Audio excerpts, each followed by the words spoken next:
Hola, ¿cómo están? Otra edición de Documenta. Hoy estoy en el apostadero naval, muy cerca de lo que se conoce en Buenos Aires como Puerto Madero. Aquí, allá por 1976, se forjó una historia que en rigor muy pocos conocen. Aquí, en el apostadero naval, estuvo durante meses un buque llamado 33 Orientales, que en rigor fue un buque cárcel. La historia es así. Masera tuvo dos lugares de detención para experimentar un proyecto político. Tuvo un lugar terrible de detención que fue la ESMA. Allí capturó a militantes montoneros a los que aprovechó su inteligencia, su conocimiento de idiomas, su información y formación para empezar a construir su proyecto político en vistas a ser una suerte de presidente dictador a principios de la década del 80, cosa que, como vos y yo sabemos, no sucedió. Y la otra parte de su proyecto político era aprovechar a los dirigentes tradicionales del peronismo para montar una estructura de poder. Y entonces, ¿qué hizo? Utilizó un buque, lo transformó en una cárcel, y allí encarceló a, por ejemplo, el entonces gobernador Carlos Menem, a el entonces embajador ante la Santa Sede Antonio Cafiero, a sindicalistas como Jorge Triaca, Diego Ibáñez y Lorenzo Miguel, y los tuvo en este lugar, en ese buque llamado 33 Orientales, durante meses, para aprovechar su experiencia política y tratar de convencerlos de que él iba a ser el próximo presidente de la nación y que necesitaba su respaldo. Cuando hago referencia a él, me refiero al almirante Masera. Entonces, lo que vas a ver a continuación es un documental exclusivo, nunca visto en la televisión argentina, que cuenta precisamente esa historia, la historia del buque 33 Orientales, la historia de 33 presos en ese buque, que la mayoría de ellos aún vive, y te va a contar cómo vivieron, cómo transitaron esos casi 9 meses de prisión bajo el control y las botas del almirante Emilio Eduardo Masera. Personal de la Escuela de Mecánica de la Armada, buenos días. Buenos días.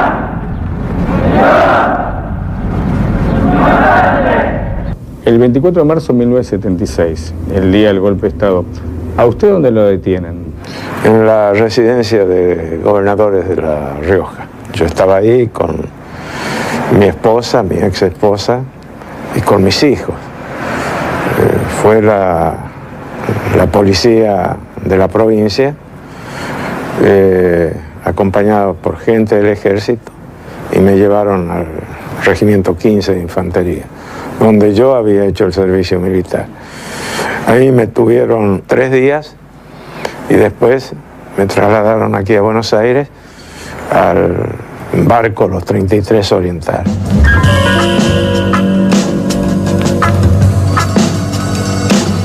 Había un golpe de Estado, estábamos todos medio prófugos, escapados. Cuando te detenían, nosotros sabíamos que veníamos un barco, ya se había corrido en la ciudad, además el barco estaba en el centro de la ciudad, el apostadero naval, está muy cerca de la calle Córdoba y el Bajo. Y entonces, eran las sanciones que sabíamos que venía, y la sanción muy fea, porque nosotros veníamos del despacho oficial al camarote. Yo con los ojos tapados subido, porque a mí me trajeron sin saber, te detenían, te llevaban a la escuela de mecánica, te hacías un día ahí y te traían para acá. A Antonio lo trajeron de Seiza. El mismo capitán del avión, cuando llegamos a Río de Janeiro, se acercó a mi asiento, que yo ocupaba junto a mi señora, y le dijo: tengo una mala noticia que darle, doctor Cafiero. Sí, ¿cuáles lo están esperando en Ezeiza? La Policía Federal.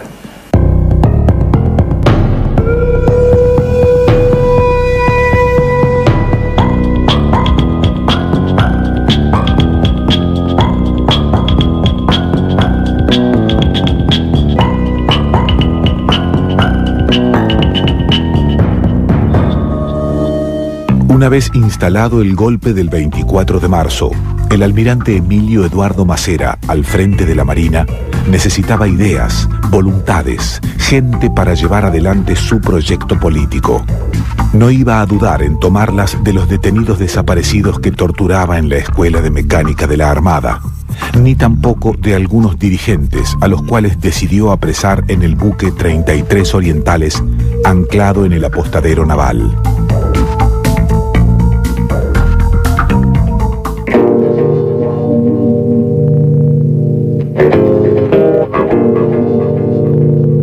La diferencia que había entre nuestro barco, prisión, digamos, y los campos de detención clandestinos, no eran la clandestinidad, porque nosotros estábamos clandestinos ahí, estábamos chupados, no figurábamos como presos.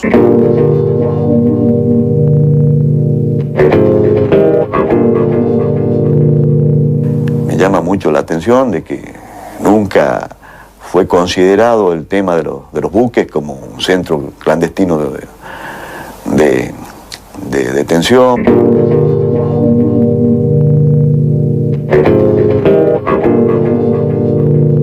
En el momento de la detención también aparecían encapuchados, al día siguiente sabíamos quién era. Yo me acuerdo que al lado mío me pusieron a Jorge Triaca.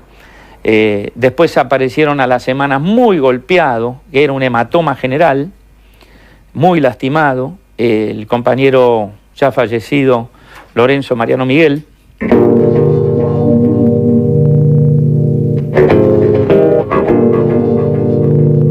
Yo lo vi a Lorenzo Miguel, estaba golpeado, pero vino al barco golpeado.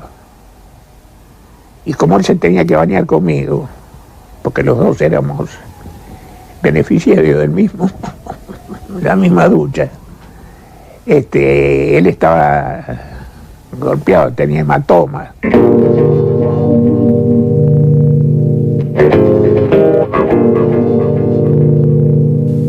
Teníamos comunicación con nuestros familiares y visitas, pero el régimen tenía la tortura de un silencio por parte de nuestros captores.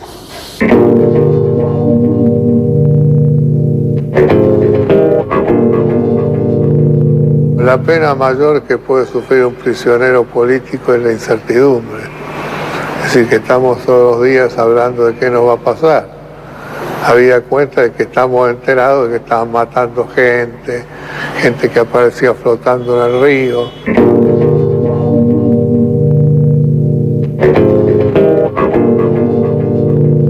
Es común cuando se hace un golpe poner gente presa en un barco, porque es una forma inclusive más respetuosa de poner preso a una persona, con la cual se quiere tener una cierta relación positiva, por respeto, por qué sé yo, por lo que sea, en vez de ponerlos presos en un lugar común. La lista de los detenidos que estuvieron en el 33 Orientales incluía diversos nombres. Entre los más reconocidos se encontraban algunos miembros del gobierno de Isabel Perón, como Antonio Cafiero, Miguel Unamuno, Julio González, Jorge Tayana, Pedro Arrigui, Osvaldo Papaleo, Jorge Vázquez, Pedro Dátoli y Javier Cornejo Solá. También se hallaban los por entonces gobernadores Carlos Menem y Deolindo Vittel. En el grupo de los gremialistas estaban detenidos Lorenzo Miguel, Jorge Triaca y Diego Ibáñez. Los hermanos Torcuato y Guido Di Tella también fueron de la partida, al igual que el diputado Juan Lavaqué. Entre las mujeres se hallaban prisioneras Norma Kennedy y Norma López Rega, hija de José López Rega y esposa del expresidente Raúl Lastiri, quien también se encontraba detenido en el buque.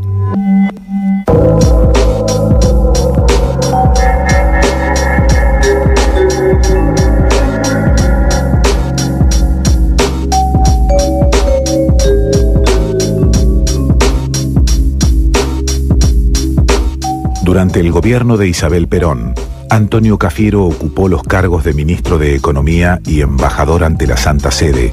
Osvaldo Papaleo era por entonces secretario de Difusión.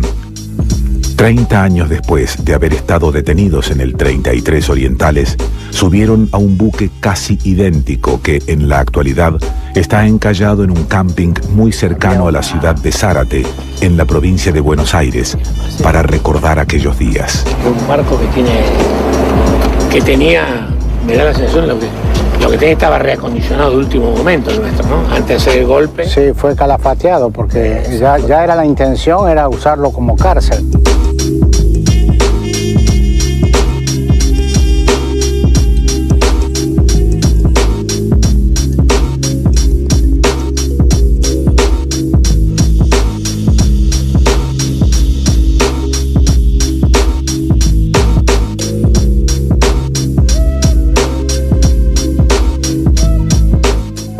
Propiedad del Estado argentino y perteneciente a la flota fluvial, el 33 Orientales solía hacer viajes con pasajeros que querían cruzar al Uruguay o a Brasil. El buque tenía la capacidad de poder salir al mar sin ningún inconveniente. En 1976 quedó en manos de la Marina, que al mando del almirante Emilio Eduardo Macera lo transformó en una cárcel.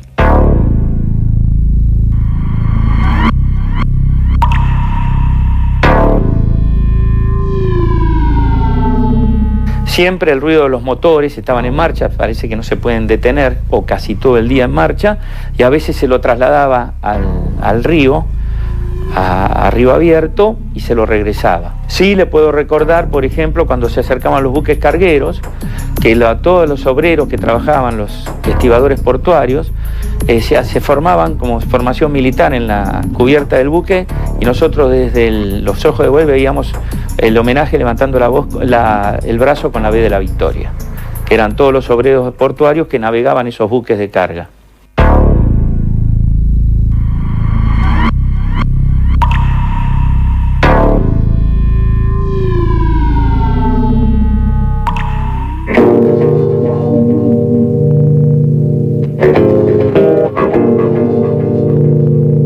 Cuando llega el buque, ¿alguien le dice algo? ¿Alguien le explica que es un preso político? ¿Con quién va a convivir?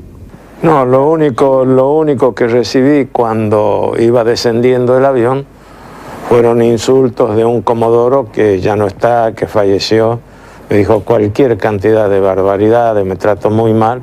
Bueno, me callé la boca, aguanté los insultos, y de ahí en el barco me revisaron todo. Me sacaron todo lo que ellos creían que no podía tener en mi poder y me alojaron en uno de los camarotes que hacían de celda.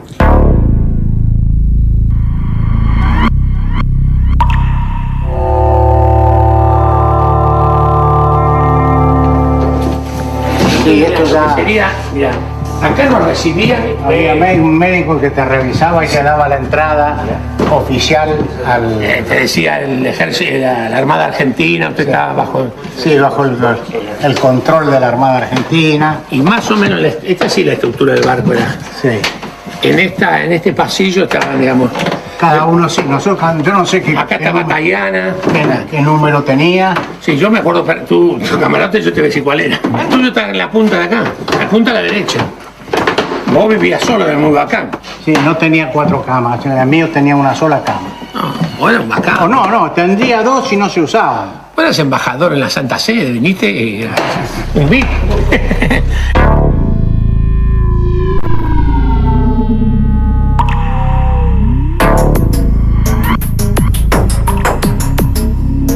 La convivencia era todos juntos en un lugar donde salían de los camarotes, almorzaban, cenaban y nada más que eso, o sea, estaban en un lugar todos juntos. Sí, efectivamente, y después volvíamos a nuestros camarotes, a nuestra celda. ¿Qué hacían todo el día? Leer, yo al menos leía y hacía un poco de gimnasia. ¿Y se acuerda qué leyó en esa época? ¿Estando preso? Napoleón en varias versiones, Maquiavelo, como dije anteriormente, ahí hice algunas anotaciones, después leí Platón, leí la vida de algunos faraones, la de Tutankamón, que murió a los 17 años, la de otros faraones, uno que llegó a vivir 104 años, que era Ramsés II. Ramsés II, sí. Así que yo pienso vivir los mismos años que Ramsés II. No en Egipto, sino en Argentina. Aquí en Argentina.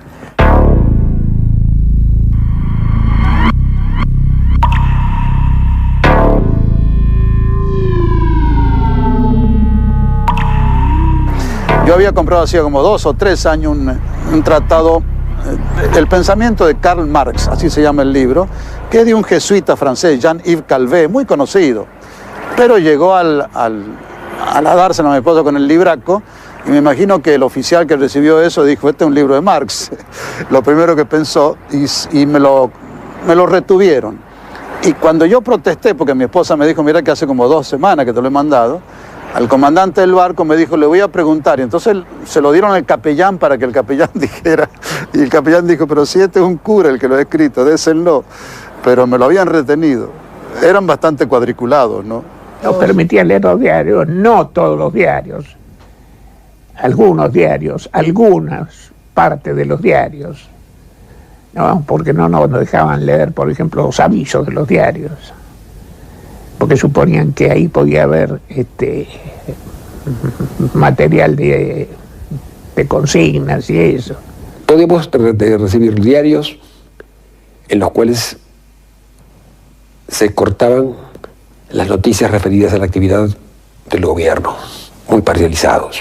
Y en el buque, con la vida que llevábamos, no podíamos hacer otra cosa que leer en nuestro camarote. Porque ahora se ve así, pero cuando vos estás adentro, es agobiante, es afligente, es aplastante esta suerte de vida que uno llevaba acá adentro, ¿no? ¿Este era el comedor? Sí. Era esto, con esas ventanas, con todas las mesas la ponían acá. Ah, claro. Sí, este es el comedor. El comedor tenía vista a todas partes. No se puede pasar. Bueno, acá vivíamos los únicos momentos de distensión y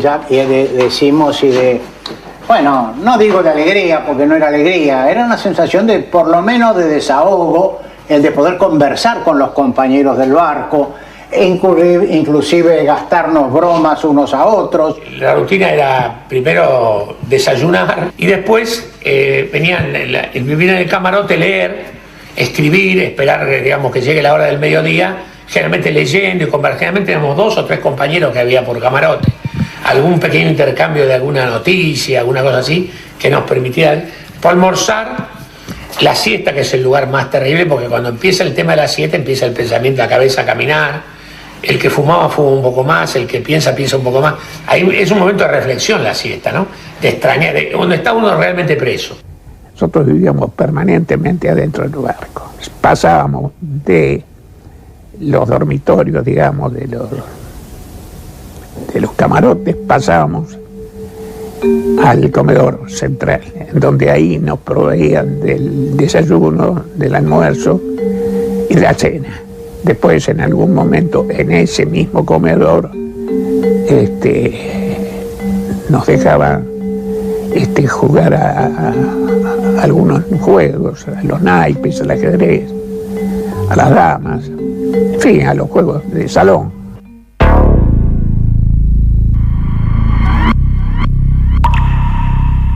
Hasta para ir al baño había que golpear la puerta, venía un oficial, lo acompañaba al baño.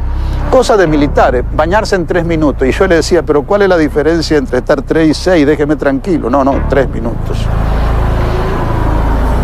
Y bueno.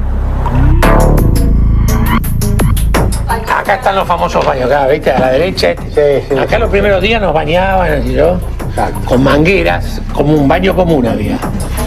No era ducha escocesa, era baño a manguera. ¿Hubo alguno que tenía un rol de liderazgo? Como eran todos pares políticos con mucha experiencia, no había diferencia. No había mayores diferencias. No había un líder. No. No había alguien que se sentaba a negociar con los militares mejores condiciones de vida, digamos. No, en absoluto. Luchar por media hora más de sobremesa nos llevó un buen tiempo. Negociaciones. Negociaciones, ¿no? Porque como presos también creamos nuestro sindicato y nuestros representantes, yo era uno de ellos, íbamos a conversar con los oficiales y le decíamos, ¿por qué no nos dejan una hora más de televisión a la noche? Ellos querían conservar una buena imagen no carcelaria. Yo me acuerdo que Norma Kennedy les hacía sentir eso, los llamaba ese carcelero, y los ponía locos. Eso. Se escuchaba en todo el barco los insultos de Norma a los marinos, no quería comer, entonces al final la trataron bien después de todo. Dijeron, bueno, que esta mujer vaya a otro lado y la sacaron al tercer o cuarto día y no sé dónde fue, francamente. Pero no, el trato fue educado. Duro, rígido, pero educado. ¿Cómo era, digamos, el trato de los carceleros con ustedes? Ahí en el barco no era malo, era bueno. Teníamos que cumplir rigurosamente la reglamentación que habían puesto en vigor desde el mismo día del golpe. ¿Tenían que ponerse alguna ropa especial que les daba a las Fuerzas Armadas? No, cada uno andaba con su ropa. Con su ropa. Y esos cuentos que corrieron, de que nos cortaron el cabello, a mí las patillas, mentira. Y, digamos, el trato entre ustedes, o sea, ¿era bueno o quizás había alguna diferencia política de antes del golpe y aparecía con toda su potencia en esa No, era muy bueno. Era un trato muy bueno entre nosotros. Éramos todos compañeros. No podíamos tener problemas con Lorenzo Miguel, con el doctor Jorge Tallana, el padre del actual canciller, bueno, con Norma Kennedy, que estaba ahí, Julio González, en fin, muchos compañeros que durante el gobierno de Isabel estuvimos apoyándola. De Menem, lo que puedo decir, que haber tenido que compartir el cautiverio con él en los buques y más tarde en Magdalena fue una tortura adicional psíquica a mi condición de cautivo. De torturas, sí tuvimos torturas psicológicas, como por ejemplo trabajo de inteligencia naval para interrogatorios o, en este caso, los careos que se producían, como ya dije. No recibí en mi persona ningún tipo de tortura física. A mí no me trataron mal. A mí nunca me pegaron ni me agredieron. Eso sí, era ese tono prepotente y despectivo de los militares hacia los civiles. Pero bueno, eso era tolerable. Peor era cuando escuchábamos los quejidos que venían de la sentina e imaginábamos qué es lo que estaba pasando ahí abajo, ¿no? El tremendo impacto que al menos a mí me causaba los gritos cuando eran torturados algunos en las bodegas del barco. ¿En la bodega del barco había una sala de tortura? Efectivamente. Y después, ustedes habrán leído, aparecían algunos cadáveres en el río. Los que se quedaban en la tortura iban a parar al río. O sea que al principio en los 33 orientales fueron 33 y después, si alguno lamentablemente no resistía la tortura... No. Los torturados eran otros. De los 33 que integrábamos ese grupo, ninguno fue torturado. O sea, lo que usted me quiere decir es que llevaban de otros campos de concentración al barco a torturar. Eran detenidos, no sé de dónde los llevaban. Podrían haber sido de sus domicilios o de otros lugares, pero iban al barco.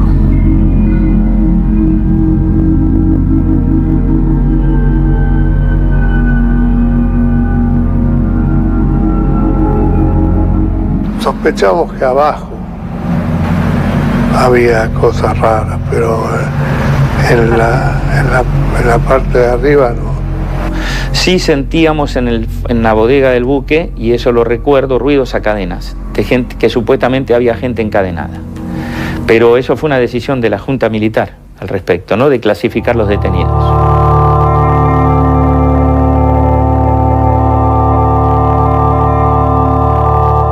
Desayuno, almuerzo, merienda y cena.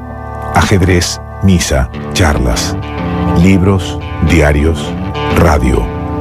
Aunque la falta de libertad es un castigo brutal, la vida de los detenidos en el 33 Orientales distó mucho de ser comparada con la de miles de personas que se hacinaban en los centros clandestinos de detención.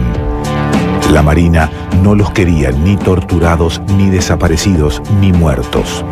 Masera los necesitaba. Estamos terminando el primer bloque de este documental exclusivo 33 Orientales, el buque cárcel. Y te quiero contar dos cosas. En primer lugar, el buque 33 Orientales tuvo un final que recién te vamos a revelar al concluir el documental. El buque que vos viste, en el que sirvió de escenario para los testimonios o las historias que contaron Cafiero y Papaleo, es un buque casi similar al 33 Orientales que está en Zárate. Quería puntualizarte esto para evitar los errores o los malos entendidos. En definitiva, uno tiene que ser lo más justo posible al describir la historia argentina. Y lo segundo que te quiero decir es simplemente un interrogante, una pregunta que quizás vos ya te hiciste mientras estuviste mirando la primera parte del documental. La pregunta básica es por qué Masera no los torturó o no los hizo desaparecer, teniendo en cuenta que la maquinaria represiva de Masera estaba en su peor etapa en la Escuela de Mecánica de la Armada, para la misma época en que los presos políticos como Cafiero, Papaleo o el propio Menem estaban detenidos donde estoy yo ahora, en la Apostadero Naval. Esa pregunta básica, que en definitiva recorre toda la historia, te la vamos a revelar después de la tanda. Segundo bloque, este documental exclusivo 33 Orientales, el buque prisión. Hay algunas historias o testimonios que vas a ver a continuación que, sin ninguna duda, tienen conexión con lo que pasó luego en la Argentina. Por ejemplo, Masera, ¿iba al buque prisión o no? O en definitiva, la Armada escogía a algunos presos políticos que estaban en ese buque y los llevaban a reuniones secretas, privadas, con el propio jefe de la Armada de entonces, el almirante Masera.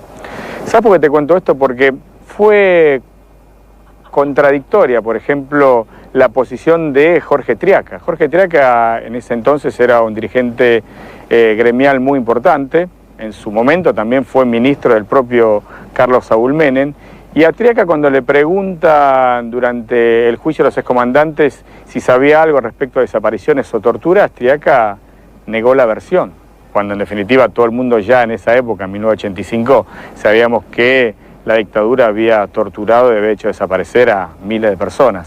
Entonces, vos vas a notar en el segundo bloque que existe cierta sensación de que Triaca era uno de los pocos presos políticos que salía del buque y se encontraba con Masera.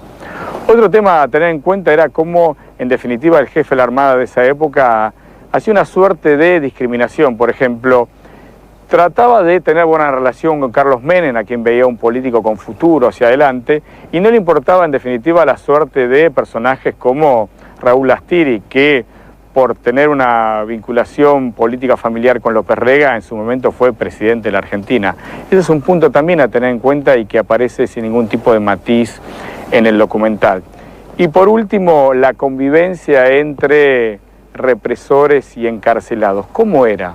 Vas a encontrarte con testimonios coincidentes que aseguran que a la noche, después de cenar, el capitán del buque convidaba con whisky y conversaban sobre política, sobre el plan económico de Martínez de Hoz, lo cual demuestra cierta cercanía entre los presos y los carceleros. En definitiva, segundo bloque de este documental exclusivo 33 Orientales, el buque prisión.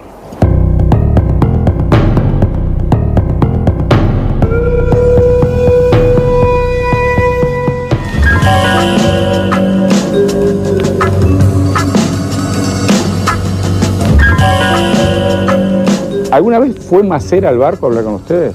No, que yo sepa, no. ¿Y ninguna vez fue como la segunda línea de Masera hablar con alguno de los políticos que estaban presos? No tengo conocimiento, al menos conmigo no. Emilio Masera quería mucho más que el 33% del país que se habían dividido entre las tres Fuerzas Armadas desde el 24 de marzo de 1976. El almirante Cero, como se lo conocía, apostaba a su continuidad en el poder, pero sin generales ni brigadieres al lado. Pretendía cambiar los uniformes por el apoyo que le brindaría el peronismo luego del fracaso del gobierno de Isabelita, la derrota militar de Montoneros y la desbandada de sus dirigentes históricos. En un golpe, y sobre todo de ese tipo, ponen presos a los opositores, obviamente. Ahora, los opositores no estaban en condiciones de dirigir ninguna resistencia popular. Sin duda, en el barco se armaron alianzas, si usted quiere, entre peronistas pero peronistas, éramos todos peronistas, y militares que después se han hecho visibles, eso es real. Masera creó su partido con un diario, un periódico, y hubo muchos dirigentes peronistas que fueron delegados de ese partido y corresponsal de ese periódico de Masera en las provincias.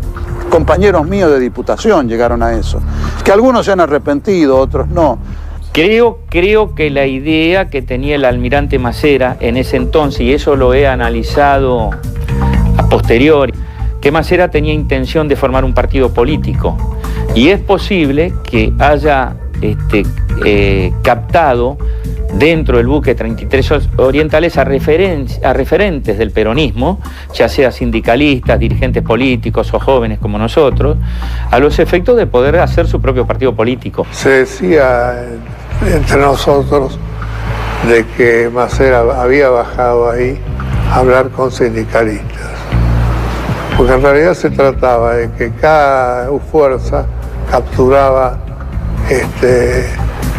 hombres del poder que se fue. Unos sindicalistas, en el caso de Macera, tomó a los sindicalistas, el ejército tomó a Isabel. Durante el gobierno de la presidenta Isabel Martínez de Perón, ya Macera era jefe de la Armada. ¿Usted tuvo alguna diferencia con él, algún tipo de contratiempo como para que lo tuvieran tan apuntado y que lo llevaran desde La Rioja a Buenos Aires para ponerlo en un barco? No, yo no tuve ningún tipo de diferencia, aún más. Yo recuerdo, era gobernador en aquella época, 5 o 10 días antes del golpe, por los problemas que había en Tucumán, que se declaró zona liberada por parte de los montoneros, de los subversivos. Isabel Perón firmó un decreto, vuelvo a reiterar, no me lo contaron, yo estaba presente, mediante el cual ordenaba a las Fuerzas Armadas, ese decreto debe estar ahí registrado, aniquilar a la subversión. Y bueno, los militares se les fue la mano, evidentemente, cumplieron con la orden de Isabel Perón, dada mediante un decreto. Y cuando iban saliendo, Macera, Agosti y Videla, yo estaba ahí, me saludaron muy amablemente, ni pensaba de que iba a ocurrir este desenlace que tantos problemas nos trae.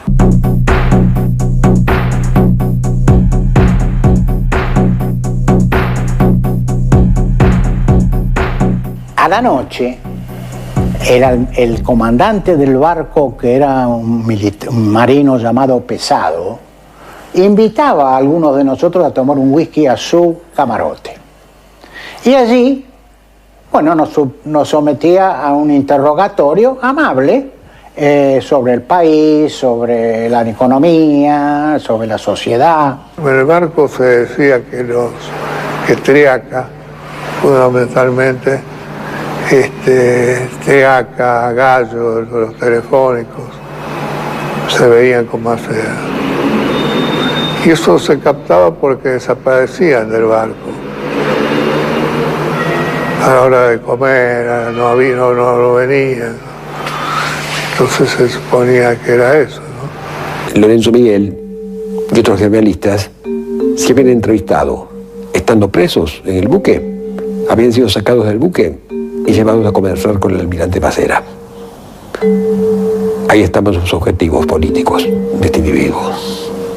Que Macera creó la ESMA para picanear o para torturar montoneros que se le dieran vuelta, y se le dieron vuelta varios a favor de él, y fueron entregadores de sus propios compañeros, y creó el barco no para torturarnos, que nunca nos torturaron, salvo la tortura de soportar la lata que nos daban, pero botella de whisky de por medio, una noche cada 2, 3, 4 veces por semana. 10, 11 de nosotros éramos invitados por el subcomandante del barco a tomar un whisky y a charlar de política, y ingresaban 4 o 5 muchachones jóvenes con una pinta de servicio de la Marina que volteaban, quizás de ejército también, y eran charlas políticas hasta 2 o 3 de la mañana, tratando de convencernos de que el peronismo había terminado, de que ahora había que las Fuerzas Armadas, nueva etapa, la seducción, medio el garrote y la zanahoria, digamos, ¿no? Porque la explicación que uno recoge con el tiempo es que Macera tenía un proyecto político y que tenía secuestrado a un grupo, por ejemplo, de militantes montoneros en la ESMA para entender de política y para que les sirviera para hacer documentos políticos o analizar lo que pasaba en el mundo. Y que supuestamente tenía a los máximos o más importantes dirigentes políticos en el barco para terminar de entender cómo funcionaba la política y tener cuadros para su proyecto político. ¿Le cierra esta explicación o es solo una lectura más de las tantas que se hicieron sobre este problema que nos trajo el golpe de Estado del 24 de marzo de 1976? Román, se hicieron 1.000 conjeturas.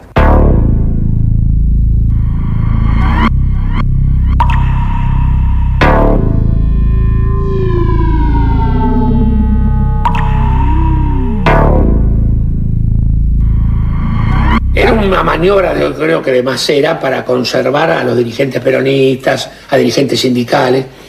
Digamos, él en su locura soñó que ahí salía el partido. No, además no te olvides que las tres fuerzas tenían sus propios prisioneros. Claro.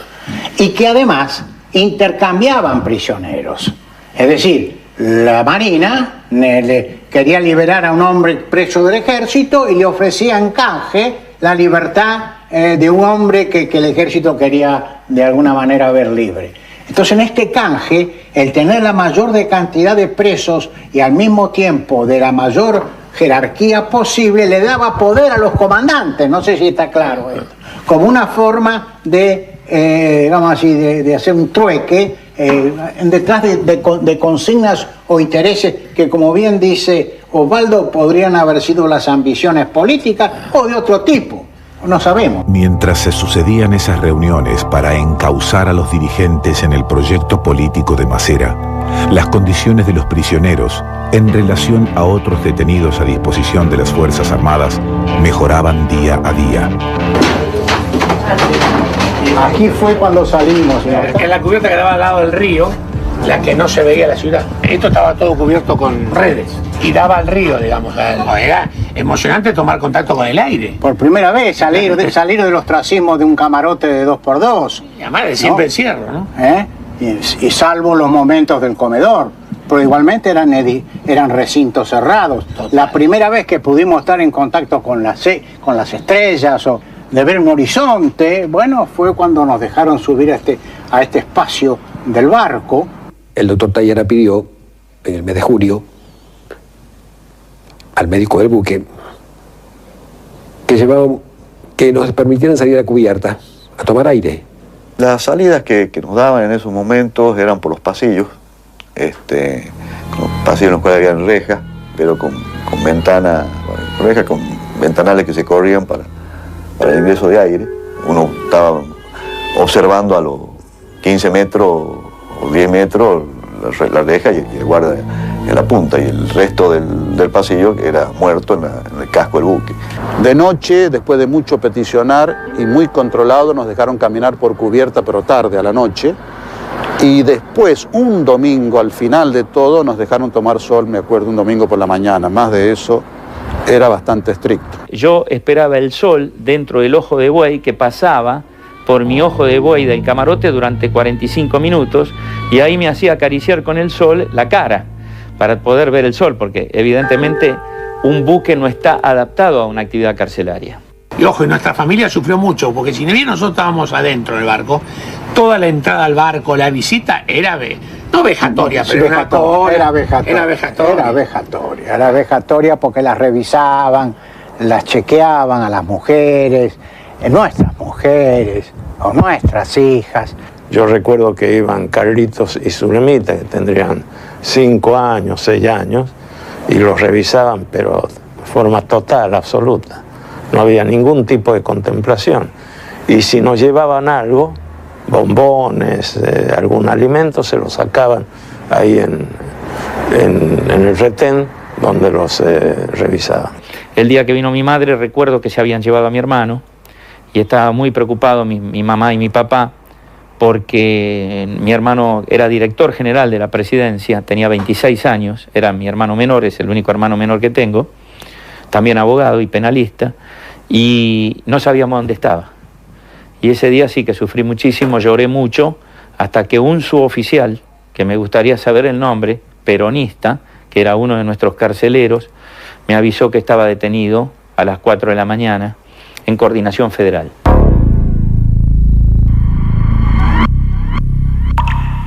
¿Nunca pensaron que los iban a matar? Se hacían simulacros de ataque al barco y entonces nos daban las instrucciones correspondientes para evitar cualquier tipo de daño en caso de que haya algún ataque al barco. ¿Un ataque de las organizaciones armadas? Y por supuesto, de las Fuerzas Armadas o de las organizaciones subversivas. ¿Y qué les decían? ¿Tírense cuerpo a tierra? Y nos daban las instrucciones, qué era lo que teníamos que hacer, cuerpo a tierra, abajo de la litera, en fin, apagar todas las luces, lo que se hace normalmente en caso de una guerra. Hicieron un simulacro que consideramos que nos iban a matar como en Trelew. Ahí estuvo muy bien la actitud de Lorenzo Miguel, que era el que encaraba todas esas situaciones difíciles. Nunca me voy a olvidar, era un sábado a la noche, cuando empieza a sonar una alarma que decían de incendio, cortan la luz del buque y entonces Lorenzo empezó a los gritos que nos tirábamos cuerpo a tierra porque podía pasar. Después nos dijeron, era una actitud psicológica muy fea, ¿no?, de amedrentarnos, pero pensamos en ese momento que nos iba a ocurrir lo que pasó en Trelew cuando fusilaron a los que estaban detenidos en esa cárcel.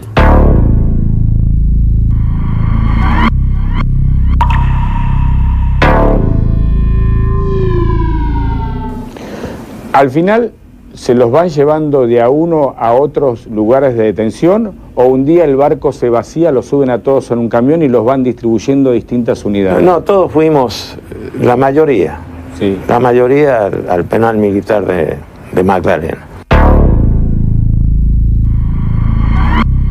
El barco fuimos un día muy duro, fue porque fuimos a la parada de Devoto. Fue un día angustiante, feo, atroz, con un traslado brutal, a golpe, muy feo hacia Devoto, de hecho, en un camión de la Policía Federal, ¿no? Un camión habitual de esos, ¿no?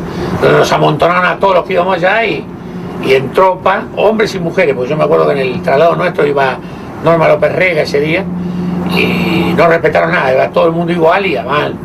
La bajada de Devoto era palo, empujón y pelada, ¿no? Yo dejé el barco para ser llevado por una delegación de la Policía Federal a la ciudad de Mendoza, donde un juez requería mi presencia a raíz de mi desempeño como interventor federal en la provincia de Mendoza.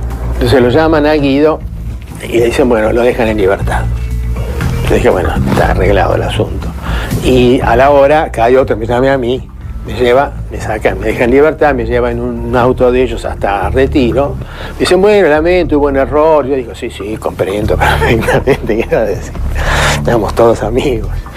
Bueno, lo que había ocurrido es que, por supuesto, todos nuestros amigos y gente se habían movilizado, y sobre todo a través de Martínez de Hoz, que era un tipo que tenía una buena relación con Guido. Se habían conocido en el Partido Demócrata Cristiano, cuando ambos estaban, después ambos se fueron para lados distintos.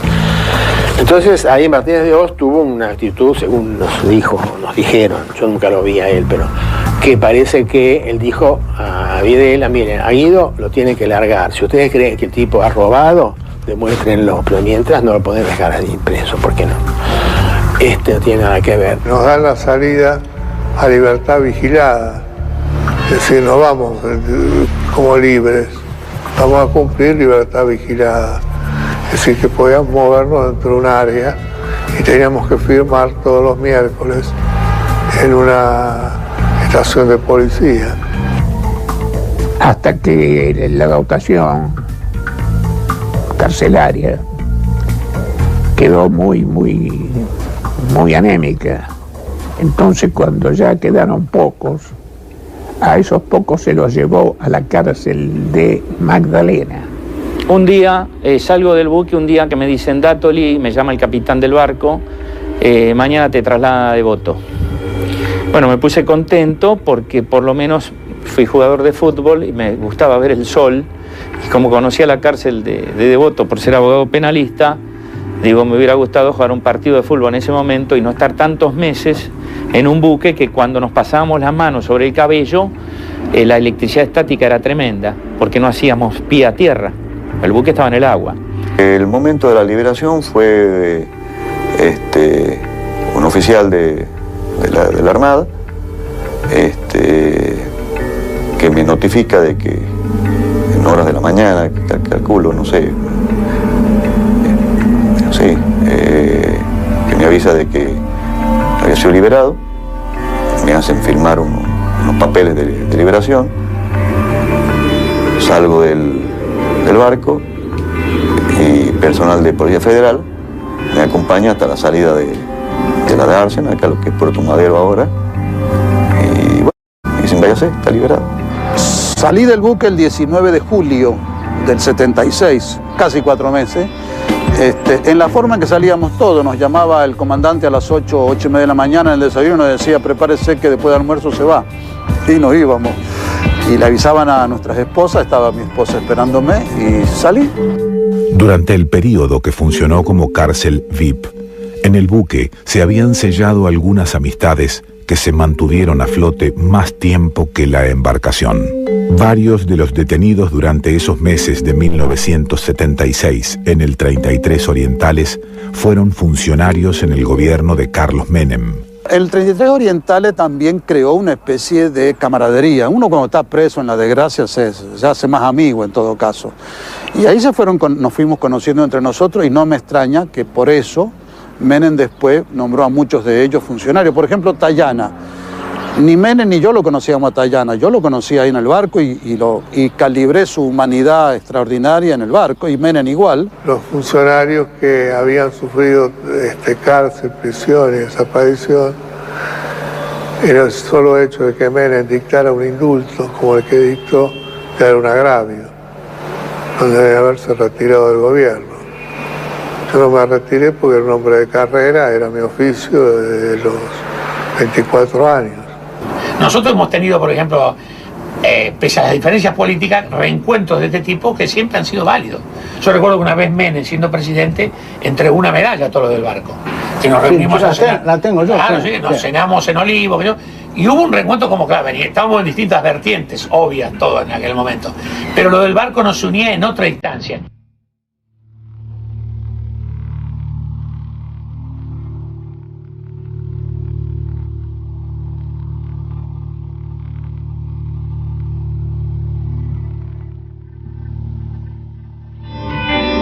El 33 Orientales fue vendido en 1979 por casi $1 millón a la Cycladic Cruises, empresa que lo usó como crucero turístico por Grecia.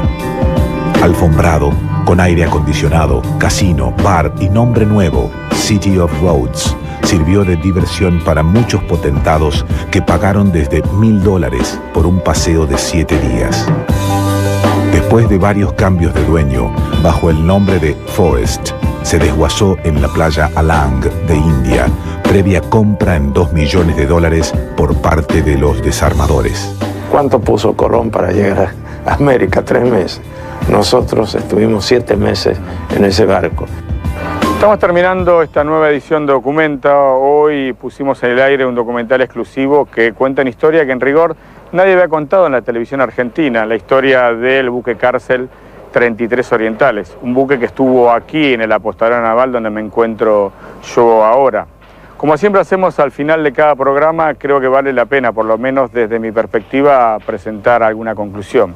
En principio, una conclusión básica es que así como Masera discriminó a montoneros o militantes de izquierda que tuvo detenidos desaparecidos en la ESMA y de los que lamentablemente muy pocos sobrevivieron a la experiencia de la Escuela de Mecánica de la Armada, distinto a lo que ocurrió en este buque cárcel, en el 33 Orientales. Todos los que estuvieron detenidos en el 33 Orientales, todos sobrevivieron. Y la mayoría de ellos, años más tarde, tuvieron lugares importantes en el poder. Por ejemplo, Carlos Menem fue presidente, Cafiero fue senador, Lorenzo Miguel mantuvo su poder hasta la muerte en la Unión Obrera Metalúrgica. Ahí encontrás una suerte de mirada política de Masera respecto a cómo utilizar a los montoneros y cómo utilizar a lo que uno puede caracterizar como la clase política tradicional. Esa es la primera conclusión. Y la segunda, que de alguna manera está vinculada a la primera, es que en definitiva aquellos que no hizo desaparecer, aquellos que no torturó, aquellos a los que solo uno puede decir que dañó psicológicamente porque los tuvo detenidos durante 7, 8 meses aquí en el apostadero naval, en definitiva ellos beneficiaron a Masera. y aquel que mayormente lo benefició a Masera fue Carlos Saúl Menem. En un momento yo le pregunto, fuera de la entrevista a Menem, si Menem en definitiva le paga a Masera con el indulto el hecho de haber sobrevivido a la experiencia del buque 33 Orientales, y el expresidente me miró a los ojos y me dijo que no, que él creía en ese momento en la pacificación y por eso le indulta a Masera, a Videla y a Agosti y a otros tantos asesinos más. En conclusión, entonces, la historia del 33 Orientales, una historia poco conocida en la Argentina que nos deja, obviamente, quizás para vos otras reflexiones. Para mí las fundamentales son las que te acabo de contar. Por un lado, la discriminación de clase política y militantes de izquierda o guerrilleros, y por otro lado, el beneficio de la duda respecto a si en definitiva la clase política termina pagándole a Masera con el indulto el hecho de haber sobrevivido. Chao, hasta la semana que viene.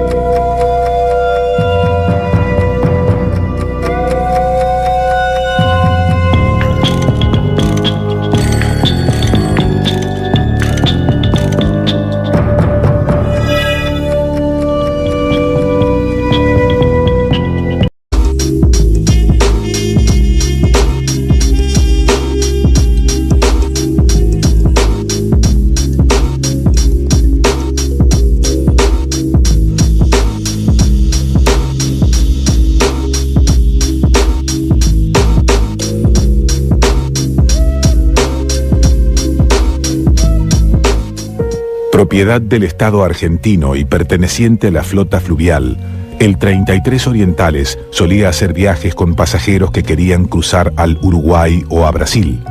El buque tenía la capacidad de poder salir al mar sin ningún inconveniente.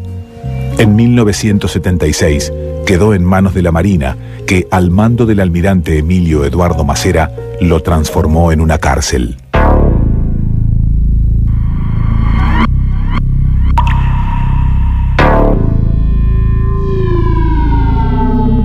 Siempre el ruido de los motores estaban en marcha, parece que no se pueden detener, o casi todo el día en marcha, y a veces se lo trasladaba al río, a río abierto, y se lo regresaba. Sí le puedo recordar, por ejemplo, cuando se acercaban los buques cargueros, que todos los obreros que trabajaban, los estibadores portuarios, se formaban como formación militar en la cubierta del buque, y nosotros desde los ojos de buey veíamos el homenaje levantando el brazo con la B de la Victoria, que eran todos los obreros portuarios que navegaban esos buques de carga.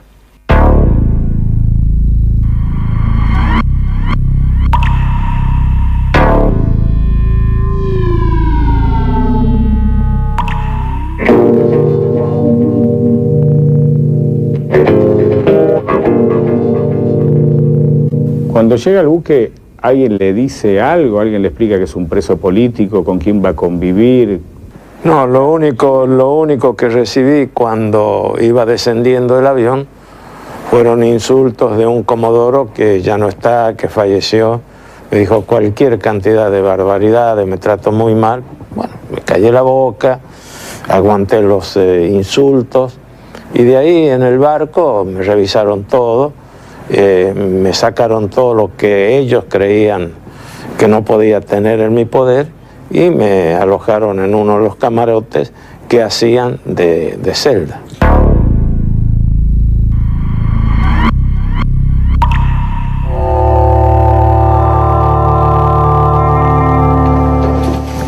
Sí, esto ya... Sería, mira, acá nos recibían... Había un médico que te revisaba y te daba la entrada oficial al... te decía el ejército, la Armada Argentina, usted estaba bajo... Sí, bajo el control de la Armada Argentina. Y más o menos, esta sí la estructura del barco era. Sí. En este pasillo estaban, digamos... Cada uno, sí, nosotros, yo no sé qué... Acá estaba Tayana. ¿Qué número tenía? Sí, yo me acuerdo, tu camarote, yo te voy a decir cuál era. El tuyo está en la punta de acá, la punta a la derecha. Vos vivías solo, era muy bacán. Sí, no tenía 4 camas, el mío tenía una sola cama. No, bueno, bacán. No, tendría 2 y no se usaban. Vos eras embajador en la Santa Sede, viniste y un VIP.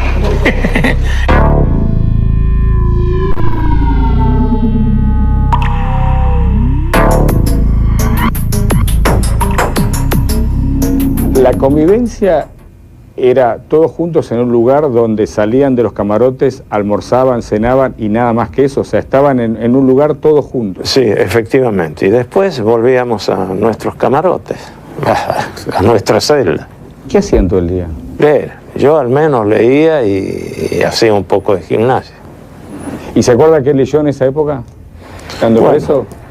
Napoleón en varias versiones, Maquiavelo, como dije anteriormente, ahí hice algunas anotaciones, después leí Platón, leí la vida de algunos faraones, la de Tutankamón, que murió a los 17 años, la de otros faraones, uno que llegó a vivir 104 años, que era Ramsés II. Ramsés II, sí.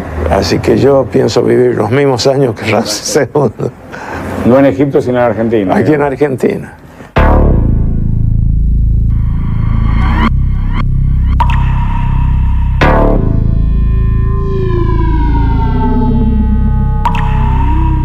Yo había comprado hacía como 2 o 3 años un tratado, El pensamiento de Karl Marx, así se llama el libro, que es de un jesuita francés, Jean-Yves Calvet, muy conocido. Pero llegó a dárselo a mi esposo con el libraco, y me imagino que el oficial que recibió eso dijo, este es un libro de Marx. Lo primero que pensó, y me lo retuvieron. Y cuando yo protesté, porque mi esposa me dijo, mira que hace como 2 semanas que te lo he mandado, al comandante del barco me dijo, le voy a preguntar. Y entonces se lo dieron al capellán para que el capellán dijera. Y el capellán dijo, pero si este es un cura el que lo ha escrito, désenlo. Pero me lo habían retenido. Eran bastante cuadriculados, ¿no? No permitían leer los diarios, no todos los diarios. Algunos diarios, algunas partes de los diarios. No, porque no nos dejaban leer, por ejemplo, los avisos de los diarios. Porque suponían que ahí podía haber material de consignas y eso. Podemos recibir diarios en los cuales se cortaban las noticias referidas a la actividad del gobierno, muy parcializados. Y en el buque, con la vida que llevábamos, no podíamos hacer otra cosa que leer en nuestro camarote. Porque ahora se ve así, pero cuando vos estás adentro, es agobiante, es afligente, es aplastante esta suerte de vida que uno llevaba acá adentro, ¿no?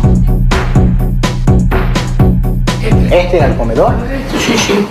Era esto, con esas ventanas, con todas las mesas la ponían acá. Ah, claro. Sí, este es el comedor. El comedor tenía vista a todas partes. No se puede pasar. Bueno, acá vivíamos los únicos momentos de distensión y bueno, no digo de alegría porque no era alegría, era una sensación de, por lo menos, de desahogo, el de poder conversar con los compañeros del barco, inclusive gastarnos bromas unos a otros. La rutina era primero desayunar y después venían el vivir en el camarote, leer, escribir, esperar, digamos, que llegue la hora del mediodía, generalmente leyendo y generalmente éramos 2 o 3 compañeros que había por camarote. Algún pequeño intercambio de alguna noticia, alguna cosa así, que nos permitía almorzar. La siesta, que es el lugar más terrible, porque cuando empieza el tema de la siesta, empieza el pensamiento, la cabeza a caminar. El que fumaba un poco más, el que piensa un poco más. Ahí es un momento de reflexión la siesta, ¿no? De extrañar, donde está uno realmente preso. Nosotros vivíamos permanentemente adentro del barco. Pasábamos de los dormitorios, digamos, de los camarotes, pasábamos al comedor central, en donde ahí nos proveían del desayuno, del almuerzo y de la cena. Después, en algún momento, en ese mismo comedor, nos dejaban jugar a algunos juegos, a los naipes, al ajedrez, a las damas, en fin, a los juegos de salón.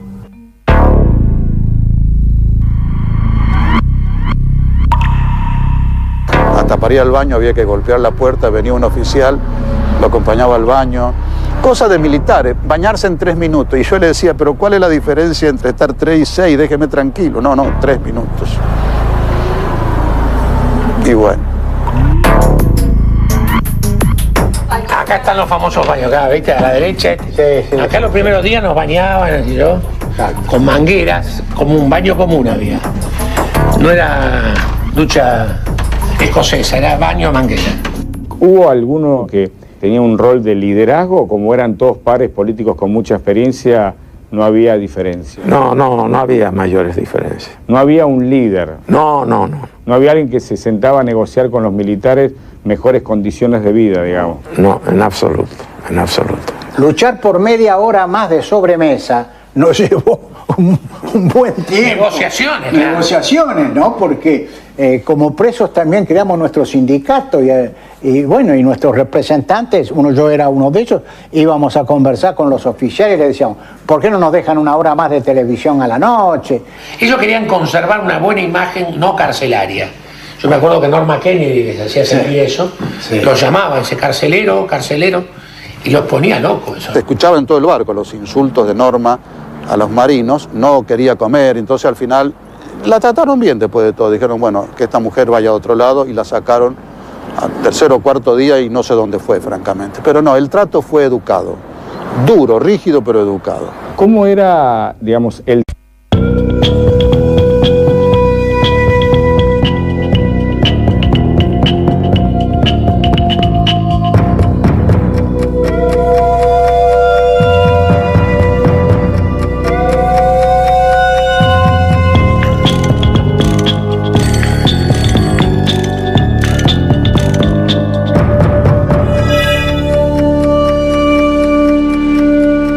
Hola, ¿cómo están? Otra edición de Documenta. Hoy estoy en el apostadero naval, muy cerca de lo que se conoce en Buenos Aires como Puerto Madero.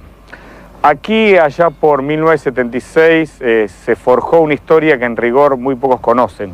Aquí, en el apostadero naval, estuvo durante meses un buque llamado 33 Orientales, que en rigor fue un buque cárcel.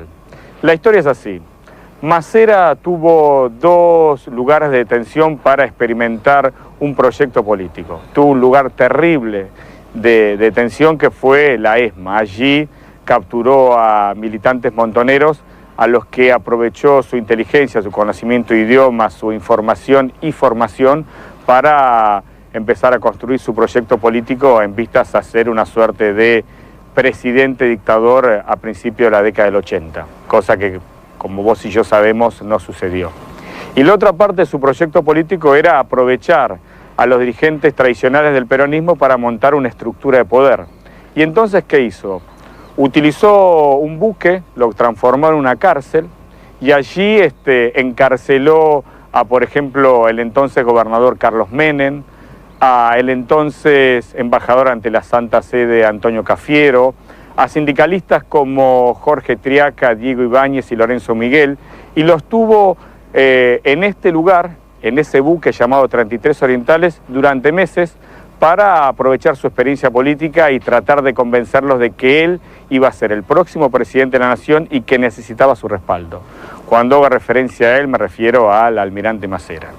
Entonces lo que vas a ver a continuación es un documental exclusivo nunca visto en la televisión argentina que cuenta precisamente esa historia, la historia del buque 33 Orientales, la historia de 33 presos en ese buque que la mayoría de ellos aún vive y te va a contar cómo vivieron, cómo transitaron esos casi 9 meses de prisión bajo el control y las botas del almirante Emilio Eduardo Masera. Personal de la Escuela de Mecánica de la Armada, buenos días. Buenos días.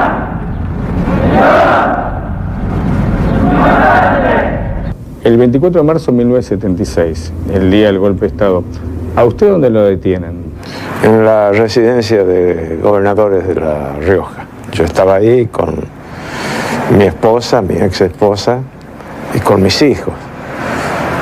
Fue la policía de la provincia,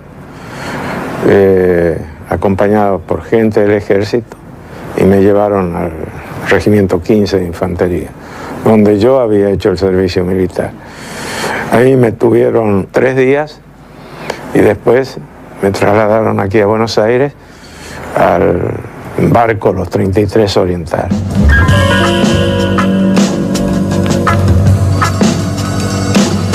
había un golpe de Estado, estábamos todos medio prófugos, escapados.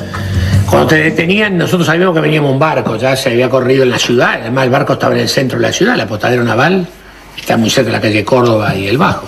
Y entonces era la sensación que sabíamos que venía, y la sensación muy fea, porque nosotros veníamos del despacho oficial al camarote.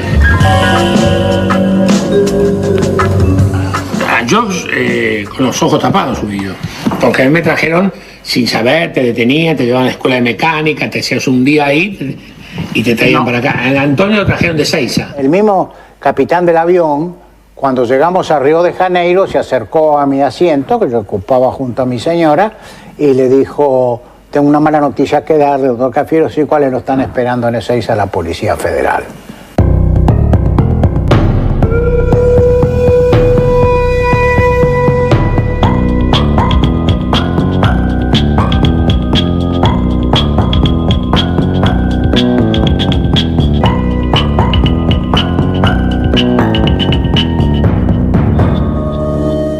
Una vez instalado el golpe del 24 de marzo, el almirante Emilio Eduardo Macera, al frente de la Marina, necesitaba ideas, voluntades, gente para llevar adelante su trato de los carceleros con ustedes. Ahí en el barco no era malo, era bueno. Teníamos que cumplir rigurosamente la reglamentación que habían puesto en vigor desde el mismo día del golpe. ¿Tenían que ponerse alguna ropa especial que les daba a las Fuerzas Armadas? No, cada uno andaba con su ropa. Con su ropa. Y esos cuentos que corrieron, de que nos cortaron el cabello, a mí las patillas, mentira. Y, digamos, el trato entre ustedes, o sea, ¿era bueno o quizás había alguna diferencia política de antes del golpe y aparecía con toda su potencia en ese momento? No, era muy bueno. Era un trato muy bueno entre nosotros. Éramos todos compañeros. No podíamos tener problemas con Lorenzo Miguel, con el doctor Jorge Tallana, el padre del actual canciller, bueno, con Norma Kennedy, que estaba ahí, Julio González, en fin, muchos compañeros que durante el gobierno de Isabel estuvimos apoyándola. De Menem, lo que puedo decir, que haber tenido que compartir el cautiverio con él en los buques y más tarde Magdalena fue una tortura adicional psíquica a mi condición de cautivo. De torturas, sí tuvimos torturas psicológicas, como por ejemplo trabajo de inteligencia naval para interrogatorios o, en este caso, los careos que se producían, como ya dije. No recibí en mi persona ningún tipo de tortura física. A mí no me trataron mal. A mí nunca me pegaron ni me agredieron. Eso sí, era ese tono prepotente y despectivo de los militares hacia los civiles. Pero bueno, eso era tolerable. Peor era cuando escuchábamos los quejidos que venían de la sentina e imaginábamos qué es lo que estaba pasando ahí abajo, ¿no? El tremendo impacto que al menos a mí me causaba los gritos cuando eran torturados algunos en las bodegas del barco. ¿En la bodega del barco había una sala de tortura? Efectivamente. Y después, ustedes habrán leído, aparecían algunos cadáveres en el río. Los que se quedaban en la tortura iban a parar al río. O sea que al principio en los 33 orientales fueron 33 y después, si alguno lamentablemente no resistía la tortura... No. Los torturados eran otros. De los 33 que integrábamos ese grupo, ninguno fue torturado. O sea, lo que usted me quiere decir es que llevaban de otros campos de concentración al barco a torturar. Eran detenidos, no sé de dónde los llevaban. Podrían haber sido de sus domicilios o de otros lugares, pero iban al barco.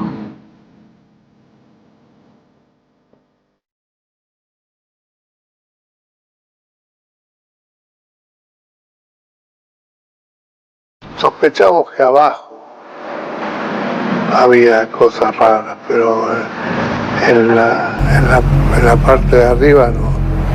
Sí sentíamos en la bodega del buque, y eso lo recuerdo, ruidos a cadenas, de gente que supuestamente había gente encadenada. Pero eso fue una decisión de la Junta Militar al respecto, ¿no?, de clasificar los detenidos.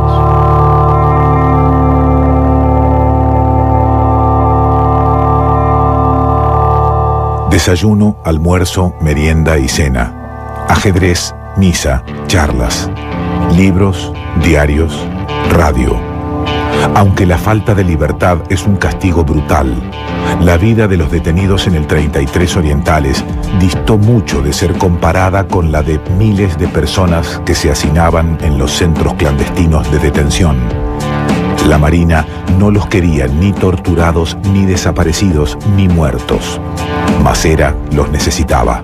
Estamos terminando el primer bloque de este documental exclusivo 33 Orientales, el buque cárcel. Y te quiero contar dos cosas. En primer lugar, el buque 33 Orientales tuvo un final que recién te vamos a revelar al concluir el documental.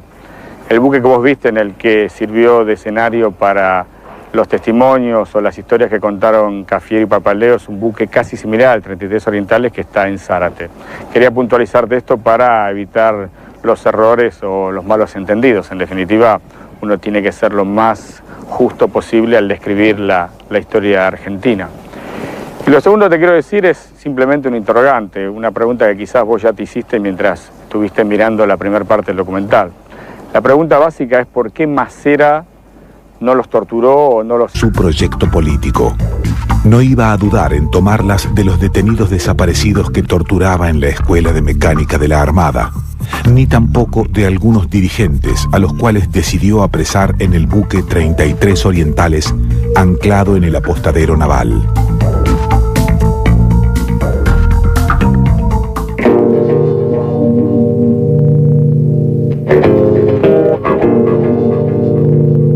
La diferencia que había entre nuestro barco, prisión, digamos, y los campos de detención clandestinos, no eran la clandestinidad, porque nosotros estábamos clandestinos ahí, estábamos chupados, no figurábamos como presos.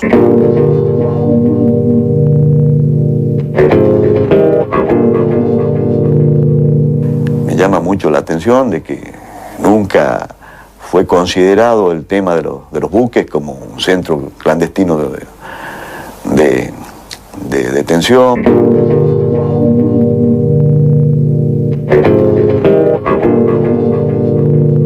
En el momento de la detención también aparecían encapuchados, al día siguiente sabíamos quién era. Yo me acuerdo que al lado mío me pusieron a Jorge Triaca. Después aparecieron a las semanas muy golpeado, que era un hematoma general, muy lastimado, el compañero ya fallecido Lorenzo Mariano Miguel.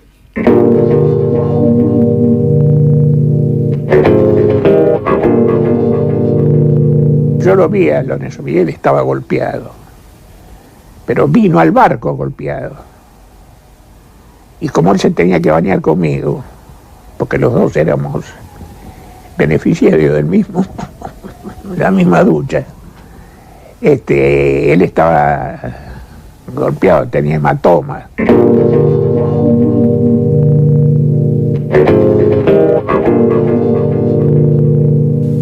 Teníamos comunicación con nuestros familiares y visitas, pero el régimen tenía la tortura de un silencio por parte de nuestros captores.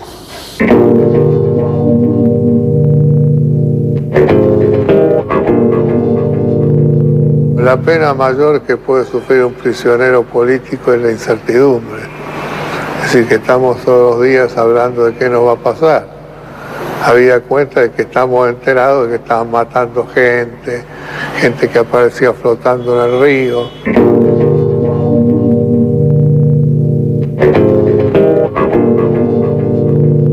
Es común cuando se hace un golpe poner gente presa en un barco, porque es una forma inclusive más respetuosa de poner preso a una persona, con la cual se quiere tener una cierta relación positiva, por respeto, por qué sé yo, por lo que sea, en vez de ponerlos presos en un lugar común. La lista de los detenidos que estuvieron en el 33 Orientales incluía diversos nombres. Entre los más reconocidos se encontraban algunos miembros del gobierno de Isabel Perón, como Antonio Cafiero, Miguel Unamuno, Julio González, Jorge Tayana, Pedro Arrigui, Osvaldo Papaleo, Jorge Vázquez, Pedro Dátoli y Javier Cornejo Solá. También se hallaban los por entonces gobernadores Carlos Menem y Deolindo Vittel. En el grupo de los gremialistas estaban detenidos Lorenzo Miguel, Jorge Triaca y Diego Ibáñez. Los hermanos Torcuato y Guido Di Tella también fueron de la partida, al igual que el diputado Juan Lavaqué. Entre las mujeres se hallaban prisioneras Norma Kennedy y Norma López Rega, hija de José López Rega y esposa del expresidente Raúl Lastiri, quien también se encontraba detenido en el buque.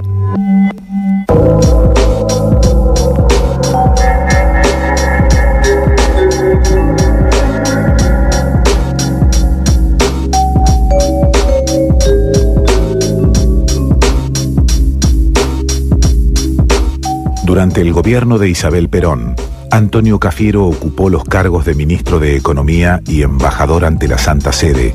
Osvaldo Papaleo era por entonces secretario de Difusión.